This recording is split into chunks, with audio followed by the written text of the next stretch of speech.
Muy buenas noches, estimado señor Mesías Guevara, candidato a la presidencia del Partido Morado. Es un gusto tenerlo acá en Opiniones Económicas. Buenas noches, Fernando. Gracias por la invitación y un saludo cordial también para todos aquellos amigos que generosamente nos están viendo y escuchando. Señor Mesías Guevara, una de las primeras consultas que le haríamos a usted como candidato a la presidencia, ¿cuál es la propuesta económica que su Partido Morado llevaría al futuro gobierno? Gracias. Mira, en primer lugar, lo que nosotros somos conscientes que tenemos que fortalecer lo que significa la matriz productiva con el objetivo de generar empleo. Por supuesto también manejar de manera responsable lo que es el tema del déficit fiscal, el tema relacionado con la parte de la inversión pública. Y en ese sentido también consideramos urgente y necesario que tenemos que consolidar y encender ciertos motores productivos que todavía no están trabajando a la velocidad y al ritmo que se quiere, porque recordemos que nosotros tenemos que tener un crecimiento del 6%. Y es en ese sentido que nosotros consideramos que es urgente y necesario que no solamente hablemos de crecimiento, sino también de desarrollo, es decir, que eh, alcance no solamente la generación de empleo, sino la mejora de los servicios públicos para todos los peruanos con un empleo digno, por supuesto. ¿Qué preocupaciones tiene usted y su partido y su equipo económico frente a este presupuesto que acaba de aprobarse hace algunos días, que más o menos equivale a 257.562 millones de soles, pero de los cuales el gobierno nacional está llevando el 63,97% del presupuesto? Sí, el presupuesto aprobado recientemente, el presupuesto de la República, tiene diversas características bastante peculiares. En primer lugar, como bien lo expresas, no responde a lo que es un objetivo nacional que tiene que ver con la descentralización del país. En este momento ese presupuesto es centralista, pero además de eso centralista también vemos que se ha incrementado en demasía lo que es el tema del gasto corriente. Y a pesar que el propio señor Gerí ha expresado que van a hacer lo que es una austeridad en los diversos niveles y estamentos del gobierno, pero sin embargo vemos que eso no está ocurriendo. Y incluso este presupuesto ha dejado de lado a un sector muy importante que son los jóvenes, es decir, el financiamiento de la beca 18. Por lo tanto, consideramos que este presupuesto hay que verlo en su implementación con bastante seriedad y rigurosidad. Mucho más cuando los primeros 6 meses de gobierno se va a trabajar con este presupuesto, ¿no? Y no solamente, claro, los 6 meses, el segundo semestre se va a trabajar con ese presupuesto y es por eso que tenemos que hacer todos los cambios necesarios en su momento y esperemos con créditos suplementarios, que tú muy bien conoces la dinámica, y ahí tendríamos que llegar para ver en dónde se recorta y en dónde se amplía. Por lo tanto, también existe la práctica de las modificaciones presupuestales y creo que ahí también tendríamos que hacer los ajustes necesarios. Ya. ¿Qué piensa usted del déficit fiscal? Nos habló algo del déficit fiscal. ¿Considera qué mecanismos haría su próximo gobierno para reducir el déficit fiscal o que no nos sigamos endeudando? Bueno, acá hay que pedirle seriedad al Congreso de la República y uno de los mecanismos que tenemos que hacer es ya evitar que tengan iniciativa de gasto, y eso habría que presentar una medida de inconstitucionalidad ante el Tribunal Constitucional o en todo caso derogar esa iniciativa, que lo único que está haciendo es generar forados lamentablemente muy dramáticos y irresponsables en nuestra economía. Y el déficit fiscal no puede ir más allá de lo que el propio Ministerio de Economía y Finanzas presupuesta. Sabemos que uno de los presupuestos que se puso para déficit fiscal es de 2,2%, después ha llegado a 2,8%, pero sin embargo no lo están respetando, incluso se están yendo encima de lo que es el tema de las propias recomendaciones que da el Tribunal Fiscal. Entonces tenemos que fortalecer el Ministerio de Economía y Finanzas, hacerlo fuerte frente a las actitudes devoradoras del Congreso de la República. Ya. ¿Qué piensa usted, por ejemplo, en los aspectos de la empresa pública de Petroperú? Petroperú es un tema que tenemos que analizarlo a profundidad. No olvidemos de que Petroperú tiene una gran inversión, que son cerca de 3.000 a 4.000 millones de dólares, lo cual no es poca cosa. Y por lo tanto tenemos que evaluar con bastante criterio técnico, financiero, administrativo y operativo para que esa empresa marche como debe de marchar. Yo no me animaría a decir que hay que privatizar porque simplemente hay algunos sectores que en mi concepto lo están mirando como un chatarrero y yo no creo que eso sea justo y por lo tanto tendríamos que hacer una evaluación estricta, muy exigente y luego tomar una decisión. Claro, y además el Estado le está debiendo a Petroperú más o menos 146 millones de dólares, de soles, que son unos 35 millones de dólares del fondo de compensación, ¿no? Sí, A- son a- temas que debemos de evaluar, por eso no es una decisión simple, y ni política, sino técnica, y también hay que tener en cuenta de que Petroperú juega un rol muy importante dentro de la matriz energética de nuestro país, sobre todo en la parte de hidrocarburos, ya sea a través del gas, tanto licuado como el GNB, y el gas seco, y por lo tanto también lo que tiene que ver con el hidrocarburo, el diésel y eso es muy importante, que hay que ver qué impacto tendría esto dentro de lo que es. Recordemos, Fernando, que una de las grandes medidas que tomó en su momento el presidente Fernando Belaúnde de Terre fue construir la refinería de La Pampilla. Lamentablemente luego fue barateada por el señor Fujimori y yo creo que ahí estamos pagando los combustibles más caros, no sé, de Sudamérica e incluso del mundo.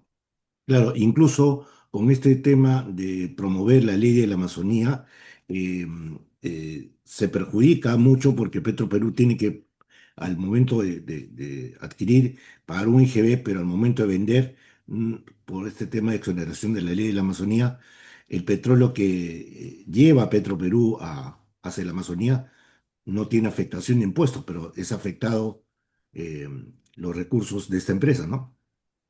Sí, es un tema que lo que sí creo es de que se tiene que mejorarse en el corto plazo, lo que es el tema de la parte operativa, es decir, la parte administrativa, de tal manera de que si hay que corregir para evitar demasiado gasto corriente, hay que hacerlo.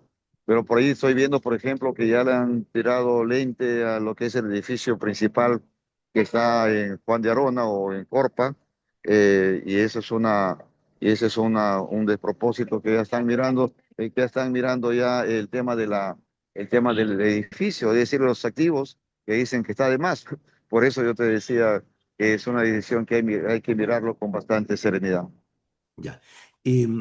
Con respecto, usted es un hombre de ingeniería, un hombre que conoce el tema eléctrico, es un ingeniero eléctrico, y hay un tema importante en las empresas públicas. ¿Qué promovería con el tema FONAFE, donde tiene bastante presencia de empresas eléctricas? ¿Qué haría en el esquema de crecimiento y desarrollo económico con las eléctricas del organismo FONAFE? Mira, las empresas eléctricas como Distriluz, luego está ahí, está Electronorte, está lo que es la empresa Hidrandina, también está el Electrocentro, y la verdad que están cumpliendo un rol muy importante. Por ejemplo, en mi región de Cajamarca hay tres operadoras de distribuidoras eléctricas, está Electrooriente, está Electronorte e Hidrandina, y también por supuesto, con la Dirección General de Electrificación Rural, se está haciendo un trabajo muy interesante, a tal punto que hasta el 2010, por ejemplo, el índice de penetración rural en Cajamarca llegaba al 60%, pero ahora vemos con bastante optimismo y beneplácito, por supuesto, que estamos ya cerca del 98% de electrificación rural. Claro que se está haciendo muchas veces con la parte monofásica y deberíamos decir la parte trifásica, pero está cumpliendo con la labor de darle la función, mejor dicho, de mejorar la calidad de vida de los pobladores de las zonas rurales. Por lo tanto, yo creo que FONAFE y en este caso de manera específica Distriluz están haciendo un buen trabajo, por lo tanto habría que fortalecerlas. ¿Qué opina usted del problema de Sedapal? ¿Cree que hay que privatizarlo, no hay que privatizarlo? ¿Cómo damos solución o no considera que hay un problema en Sedapal? Edapal es un tema que hay que ver cuál es el objetivo principal. El objetivo principal de Sedapal es que haga llegar el agua a todos los rincones de Lima Metropolitana y el Callao. Eso es lo que se requiere de lo que es Sedapal. Ahora, ¿cómo hacerlo? En estos momentos hay varios mecanismos operativos dentro de Sedapal. Hay áreas que están privatizadas o concesionadas. Por ejemplo, hay el agua que se genera para Lima Norte, allá en la parte de Chillón. Ahí hay un gran abastecedor de agua que le han concesionado y que tratan el agua y lo venden a Sedapal. Por lo tanto, yo creo que lo que se requiere es mejorar lo que es la parte administrativa, el objetivo fundamental. Y el manejo del agua es un tema bastante crítico. Fíjate que el agua del río Rima, cuando yo fui congresista, detectamos de que el Sedapal tendría o tenía que invertir o elevar su inversión anual en cerca del 12% para poder hacer que el agua del río Rima sea potable. ¿Y por qué? Porque aguas arriba, de Atarjea, habían o hay, mejor dicho, plantas de procesadoras de industriales, eh, de empresas mineras, de diversas otras actividades agrícolas, agrarias, que botan sus desechos al río Rima. Y todo eso Sedapal tiene que procesarlas. Y eso no se está manejando la cuenca tanto del río Rima, del río Chillón, del río Guaycualoro, del río Lurín, de manera integral. Por lo tanto, más allá de pensar solamente en lo que significa la privatización de Sedapal, tenemos que ver la parte operativa desde el manejo, por ejemplo, de la distribución, el tema de la medición, el tema de la instalación de los medidores. Y hay áreas que sí están concesionados, están privatizadas. ¿Y usted considera entonces eh, que en caso de Lima, indudablemente Sedapal, pero en caso del agua a nivel nacional, cómo deberíamos de profundizar para poder lograr agua potable para todos? Sí, hay que diferenciar porque va a ser muy difícil que demos el agua potable para todos por diversos factores. Uno de los factores fundamentalmente es el tema relacionado con la parte de la geografía, donde va a ser bastante difícil. Entonces ahí pues mínimamente deberíamos de dar agua segura. Ahí deberíamos llegar. Ahora, ¿qué factores están haciendo que el agua no esté llegando y haya escasez, haya déficits? El tema del agua a diversas zonas del Perú, fundamentalmente a las zonas urbanas. Uno es el tema relacionado de lo que es, en el agua hay que hablar de diversos factores, variables. Por ejemplo, uno es la disponibilidad del agua, el otro es la calidad del agua y el otro es la accesibilidad del agua. Es decir, tres factores que debemos de ver y eso no se está manejando de manera correcta. Y por otro lado, también tenemos que hacer un trabajo con la sociedad, darle el sentido del valor del agua. Hay gente, hay ciudadanos peruanos y peruanas que no le están dando el valor del agua. Y darle el valor del agua significa pagar el precio real por el agua. Muchos dicen el agua es gratis. Claro, el agua es gratis, pero lo que no es gratis es de llevar esa agua a tu casa y por lo tanto ahí tenemos que ser exigentes con las tarifas diferenciadas. No puede ser posible que una residencia pague en algunos lugares del Perú agua igual que un hotel, igual que un restaurante, cuando el consumo es mucho más. Por lo tanto, hay varios factores y por lo tanto, y por otro lado tenemos que hacer por cada región, un plan regional de agua y saneamiento, identificar dónde debemos hacer las inversiones más, digamos, críticas para mejorar. Ojo, porque el agua tiene un impacto también en lo que significa la anemia, desnutrición crónica y enfermedades diarreicas, o sea que por lo tanto es muy clave, crítico para el desarrollo de nuestra sociedad. Correcto. Y referente al tema que usted acaba de tocar de las regiones, que usted ha sido presidente regional. ¿Qué considera conveniente para el propio crecimiento y desarrollo económico del país? ¿Mantener el esquema existente de las regiones o hacer una reforma en el esquema de la estructura de las regiones? O sea, reducir regiones, aumentar regiones, ¿cuál es su propuesta Lo frente? que hay un mecanismo que hay que ir, lo ideal es llegar a las macroregiones, a unas 9 macroregiones, eso es lo ideal. Pero ya sabemos de que hay diversos factores sociales, políticos, económicos que no nos van a permitir que lleguemos a esa consolidación de las macroregiones en el corto plazo. Por lo tanto, lo que tenemos que hacer en es impulsar y consolidar las mancomunidades. Las mancomunidades de que ya hay muchas que están funcionando de manera correcta y por lo tanto es necesario que las mancomunidades las trabajemos, las pongamos en valor y las fortalezcamos convirtiéndolas en unidades ejecutoras. Y por otro lado, además de eso, debemos de manejar proyectos conjuntos. Por ejemplo, la región nororiental, donde están 9, 8 regiones, desde La Libertad hasta Loreto, ahí deberemos de manejar proyectos, por ejemplo, el circuito turístico nororiental, donde manejar los vuelos interregionales, manejar el desarrollo vial, manejar el desarrollo de telecomunicaciones, y de esa manera podríamos ya ir un camino más hacia la consolidación de las macroregiones. Así como existe la macro nororiental, también está la macro sur, por lo tanto, de ahí deberíamos de ir en ese sentido. Y en formación bruta de capital, ¿qué infraestructura considera que su gobierno o su futuro gobierno debería implementar para promover el crecimiento económico? Hay 7, no, perdón por la cantidad que acabo de decir, pero hay diversas conectividades que deberíamos de impulsar de manera bastante agresiva, por decir algo, de fortalecer el tema de las conectividades. Uno es la conectividad vial, que debemos de ya construir todos los caminos longitudinales y transversales para integrar a nuestro territorio a nivel nacional. Lo otro es fortalecer la conectividad aérea, es decir, construyendo los aeropuertos internacionales y regionales, de tal manera que nos permita esa conectividad interregional. Y lo otro es la conectividad digital, que sin embargo tenemos que hacer que todo el Perú sea integrado a través de la fibra óptica, a través del sistema satelital. Y la otra conectividad es la conectividad marítima, es decir, por ejemplo, tenemos que impulsar lo que es la flota naviera nacional, ya sea con una APP o privada o pública, pero tiene que ser una flota marítima.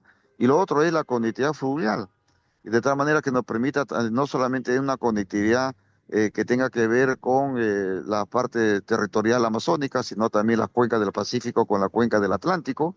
Y por otro, algo muy importante también, lo que es la conectividad de férrea, carril, es decir, la parte de los trenes, que es importante también hacerlo. Y no menos importante es la conectividad eléctrica. Es decir, esas conectividades son las que creo yo que debemos de impulsar para lograr la integración estratégica de nuestro territorio nacional. Ya, y esta conectividad que usted habla, aeropuertos, puertos, vías fluviales, ¿debe hacerse pública, debe hacerse privada, debe hacerse mediante concesiones? ¿Cuál sería la propuesta del Partido Morado para generar un Algo crecimiento económico?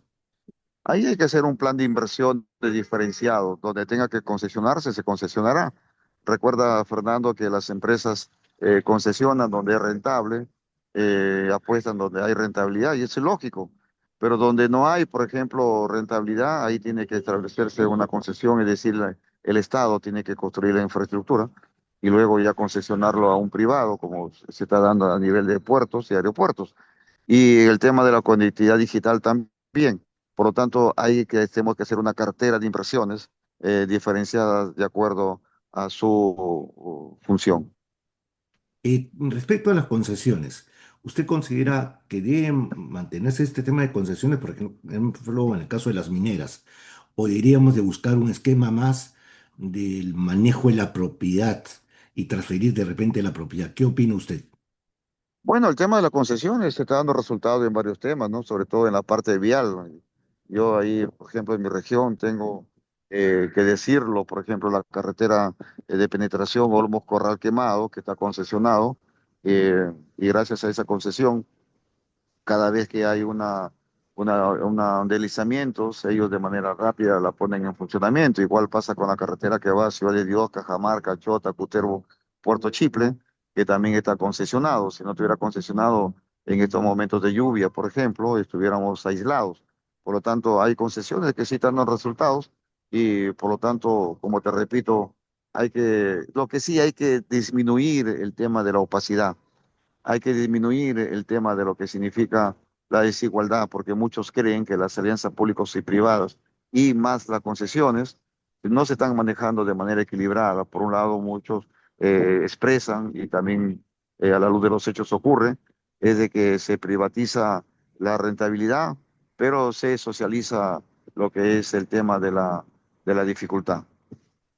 ¿Usted privatizaría la salud o el sistema de salud pública?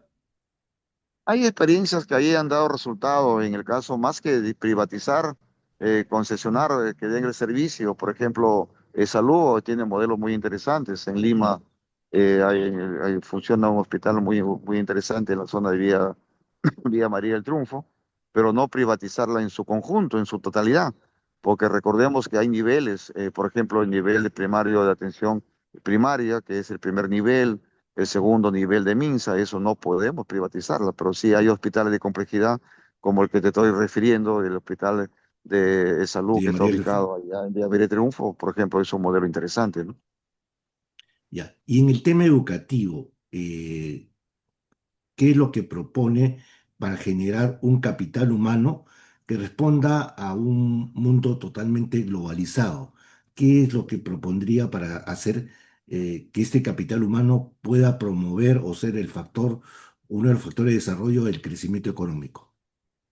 Lo que tenemos que hacer ahí es fortalecer la educación pública en todos los niveles, tanto desde de la estimulación temprana, del vientre de la madre, luego lo que es el tema de la educación básica, primaria, inicial, secundaria, tecnológica y universitaria. Tenemos que fortalecerlo porque, como bien lo acabas de expresar, constituye un elemento acelerador de desarrollo del Perú. Si no hay talento humano, no vamos a ser capaces de ir incluso al tan ansiada pertenecer a la OCDE, si no hay capital humano, si no hay talento humano. Por lo tanto, nosotros sí creemos que tenemos que fortalecer la educación pública e incluso mejorar lo que es la meritocracia de los docentes, la infraestructura educativa, el tema relacionado con lo que significan los laboratorios, lo que acabas tú de hablar de la educación global, por ejemplo, del mundo global, la integración global, el manejo de idiomas y, por supuesto, eso acompañado de una salud y también consolidar el acceso al deporte y al arte. Y la educación universitaria, yo sí creo que debemos ser exigentes con la acreditación, no podemos seguir petardeándolo y que muchos, está bien que existan universidades privadas, está bien que existan colegios privados, pero para aquellos que lo puedan pagar, pero que no se convierta en la norma para que sea una norma para todos los peruanos, porque hay muchos peruanos que no tienen esa facilidad de pagar una educación privada que, a decir verdad, en algunos casos no está cumpliendo con su rol y al contrario, mucha inversión y poca rentabilidad. Y en caso de lo que está mencionando sobre universidades públicas, eh, buscaría un mecanismo de hacer una especie de alianza público-privada, de fomentar, de inyección de dinero para universidades como San Marcos, Villarreal o otras universidades de provincia nacionales para generar un desarrollo de investigación tecnológica, porque el mundo hoy vive la tecnología, ¿no? Hoy todo es tecnológico. Sí, hay una experiencia que hay que consolidar. El Ministerio de Educación ha creado el famoso PMSUD.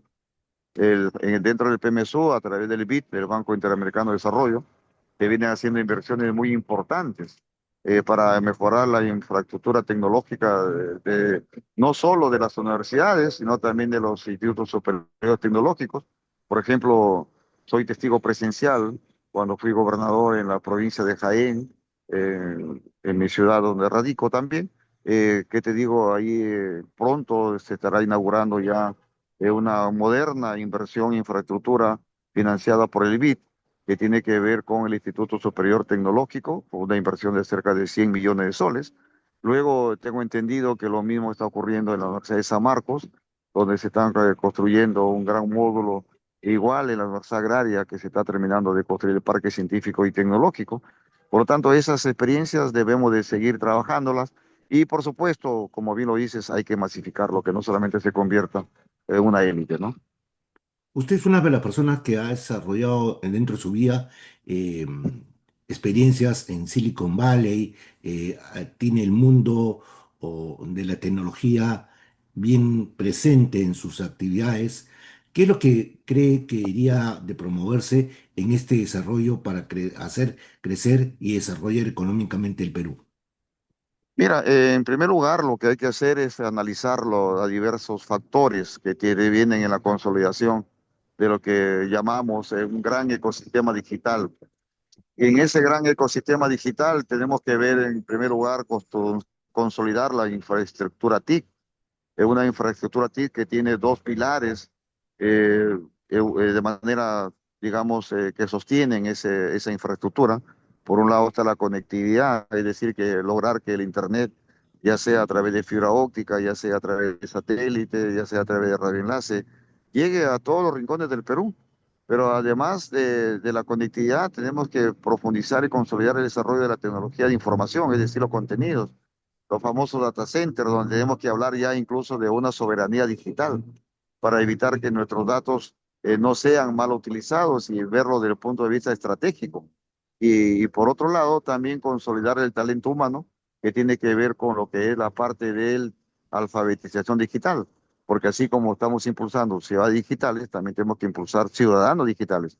Y otro factor que es muy importante es el tema relacionado con lo que significa que la transformación digital, como tú bien lo estás expresando, es un elemento de desarrollo, es transversal a todas las actividades productivas, económicas y culturales, y eso nos va a permitir que se consolide algo muy importante que el Perú necesita, que es transformar la gestión pública para que sea eficaz y transparente, y para eso se requiere de una transformación digital.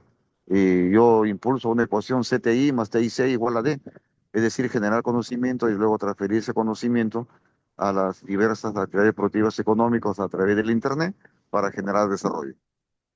¿Usted considera que en esas propuestas económicas que usted está haciendo debería hacerse una reforma tributaria? Mira, la tributación, dentro de lo que significa, tiene que hacerse una tributación diversificada. No podemos aplicar lo mismo. Claro que existe el RUS para el RUS para pequeña empresa, el RUS para individual, pero sin embargo yo creo que tal como están las cosas no nos van a permitir ampliar la presión tributaria. Y dos cosas ahí unidas. Una es la presión tributaria y la otra es la formalización. Y para eso hay que hacer, incluso no hay que tener miedo, por ejemplo, hacer lo que es el tema de la agencia especializada de catastro, que nos permita identificar y formalizar la inversión, que de tal manera nos permita de ahí aumentar la carga tributaria. Y por otro lado, también hay que ser conscientes que la población no tributa porque precisamente no recibe los servicios públicos de calidad, y ahí también le corresponde hacer un trabajo serio. Y eso hay que hacer que el estado de ausente pase a ser un estado presente. Claro, porque incluso para poder hacer cualquier política policial o control policial necesitamos muchos recursos, ¿no? Y hoy no lo tenemos. Disculpa, no te escuché muy bien. Que para poder hacer cualquier consolidación del tema de la seguridad nacional necesitamos recursos económicos Correcto. y requerimos que estos recursos económicos o crecimiento del PBI no esté sujeto al crecimiento de los precios internacionales, sino más que nada a elevar nuestras exportaciones, ¿no? Y no solo las exportaciones, sino también darle el valor añadido, buscar la transformación.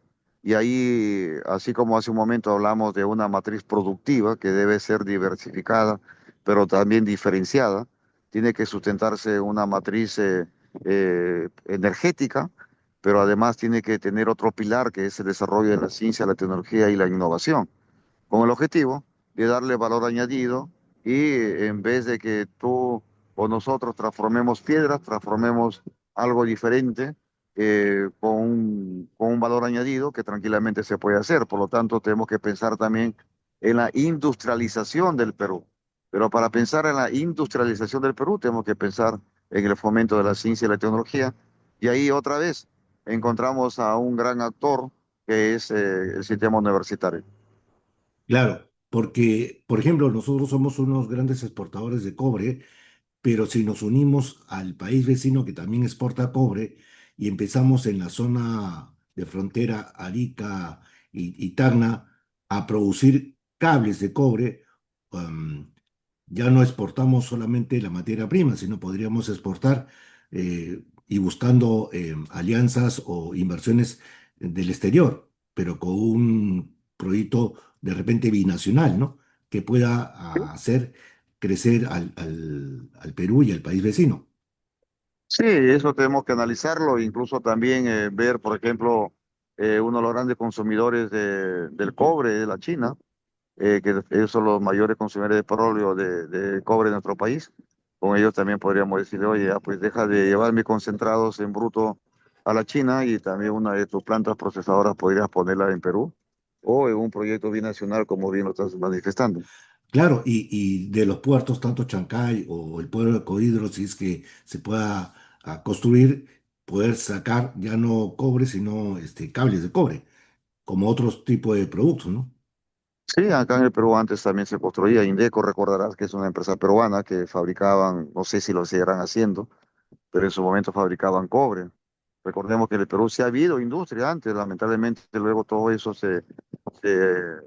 acá habían plantas ensambladoras de carros y luego eso lamentablemente lo perdimos. Entonces es importante y es tiempo que recuperemos. Ahora sí que habría que identificar qué vamos a poder ensamblar o industrializar acá en el Perú, porque ahora lamentablemente no hacemos ni palanas, ni picos, ni barretas, es decir, si lo hacemos de manera de mala calidad y es algo que nosotros debemos de mejorar. Ya, con respecto, usted ha hablado mucho, les he escuchado en otras entrevistas, de la parte macro y también la diferencia de la parte micro. ¿Qué propondría usted al microempresario para generar su crecimiento y desarrollo?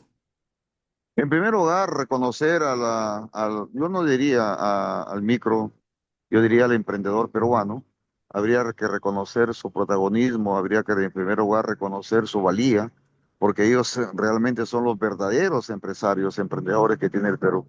Ellos sacrifican su vida, arriesgan su capital y dan mucho.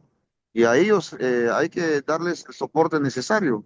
Por ejemplo, crear lo que es la Corporación de Fomento, lo que en su momento existía, el Banco Industrial, que apoyaba a los pequeños, bueno, a los emprendedores, y es ahí que nosotros tenemos que hacer. ¿Qué necesita un emprendedor? Un emprendedor necesita capacitación, emprendedor necesita acceso a la tecnología, acceso al crédito, acceso a mercados, y países incluso como Corea, por ejemplo, tienen su famoso doctor PYME. ¿Y por qué no hacer algo parecido en el Perú? En otros países que tanto admiramos o algunos admiran, como Chile, tiene su Corfo, su corporación de fomento, y nosotros la verdad que tenemos abandonados a nuestros emprendedores.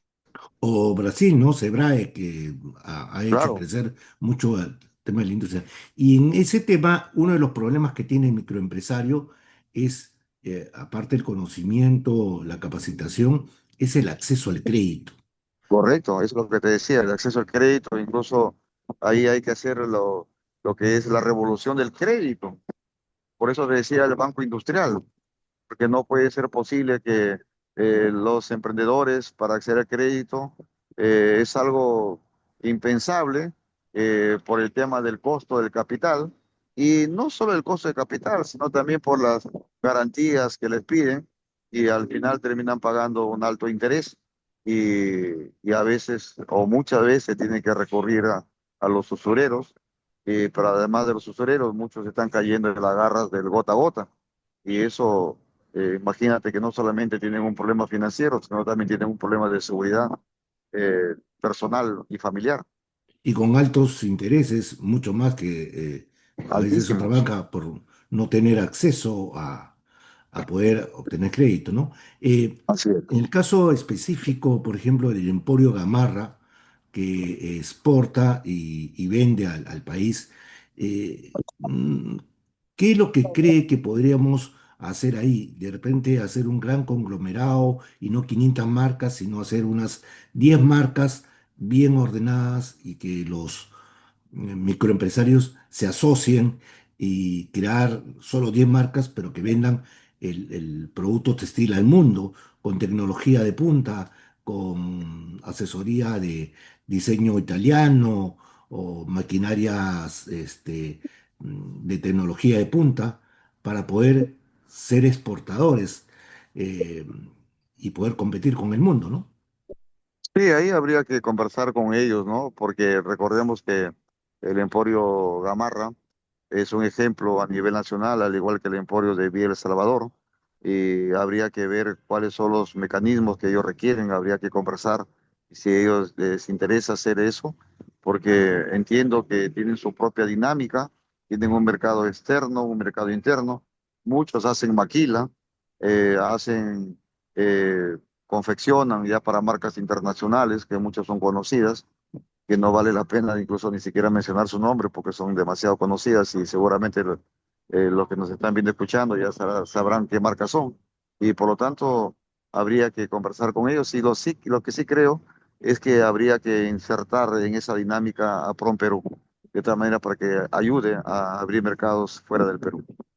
Y de repente a otro también un organismo que de repente debería crearse para asociarlos y crear un proceso productivo de mayor volumen, ¿no? Porque hoy la China produce pues al día 1 millón de prendas que lo distribuye al mundo. Eso no tiene capacidad para poder competir Gamarra, ¿no? Entonces de repente buscar alianzas estratégicas nacionales o internacionales para que este emporio textil mm, sea un ejemplo de bonanza latinoamericana, ¿no? Sí, ahí como es estratégico desde el punto de vista del marketing, deberíamos de no ir a la confrontación con la China y también ver qué la calidad de productos que ellos hacen. Por ahí surge otra vez la estrategia de la diferenciación para poder de esa manera no ir a la confrontación. China, como tú lo acabas de decir, produce a escala, pero habría que ver a qué segmento del mercado está orientado esos productos. Porque si tú vas cuando tienes la oportunidad de estar fuera del Perú, en las vidrieras de diversos países importantes, vas a ver que ahí dice polo, polera, camisa, como la llaman, eh, con producto peruano, con algodón peruano. Entonces, eso es lo que habría que ver en lugar de ir a la confrontación, ir a la diversificación. Claro, una alianza estratégica con, no solamente con China, con cualquier país del mundo, pero para lograr convertir en hacer un producto para el mercado internacional, como lo ha hecho Vietnam, ¿no? Vietnam, que era hace años un país pobre, hoy es uno de los mayores exportadores de muebles para el mundo, ¿no? Sí, ahí incluso hay países como por ejemplo de la China, hay países como la India, donde algunos entendidos los califican como los nuevos ricos. Y por lo tanto, para esos nuevos ricos, tengo la sospecha de que no necesariamente los productos que de manera industrial y a gran escala produce la China van a ser comprados por ellos. Ahí ellos quisieran también tener una buena camisa, una buena prenda de vestir con un algodón peruano. Por lo tanto, a ese público tenemos que orientarnos. Eh, ¿Cómo hacer que el país, que el Perú, siendo un lugar estratégico geopolíticamente y geoeconómicamente, porque el país no solamente tiene frontera eh, con los países alrededor, sino también tenemos frontera con el Asia por el tema del Pacífico, ¿no? Entonces, y somos la puerta de entrada para Latinoamérica, ¿no? ¿Cómo consolidar estas políticas, no solamente ser exportador de materia prima, sino también ser exportador de atracción de lo que usted ha venido desarrollando como presidente regional en el tema del turismo, el ecoturismo, el turismo de naturaleza? Mira, ahí primero lo que tenemos que hacer es lo que tú acabas de expresar de manera clara, es consolidar el tema de la concientización de esa importante ubicación geopolítica. Es importantísimo que tengamos conciencia de esa ubicación geopolítica. Muy pocos los tienen. Y no solamente la conciencia de que tenemos una buena ubicación geopolítica, sino también de los grandes recursos minerales y patrimonios culturales y naturales que tenemos.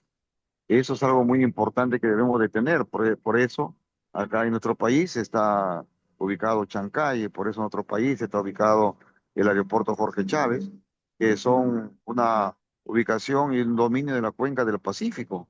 Y eso nos da una ventaja comparativa y competitiva impresionante. Y eso es lo que debemos nosotros de tener conciencia. Y por otro lado, no olvidemos que también hay un concepto de lo que significa la parte de la planificación y la prospectiva, es decir, son temas que debemos de planificar y aprovechar esa ubicación geopolítica y también los recursos naturales y patrimoniales y culturales que tiene nuestro país. Ya. ¿Y cómo ve el tema de la forestación? ¿Qué propuesta frente a la forestación tendría el Partido Morado? Mira, cuando hablamos de una matriz productiva y cuando yo te decía que es urgente que encendamos algunos motores, uno de los motores que todavía no está marchando como debe de ser, sigue a marcha lenta, sin lugar a dudas, es el tema relacionado con la política forestal. El Perú tiene un gran potencial forestal que no lo estamos tomando en cuenta. Incluso tenemos un gran potencial que podríamos superar a China y podríamos generar un PBI espectacular. Y por supuesto, ahí tenemos que hacer un trabajo, no solamente en la Amazonía, sino también en la parte andina. Por ejemplo, nosotros en Cajamarca tenemos un promedio de 140.000 hectáreas de bosques que están distribuidos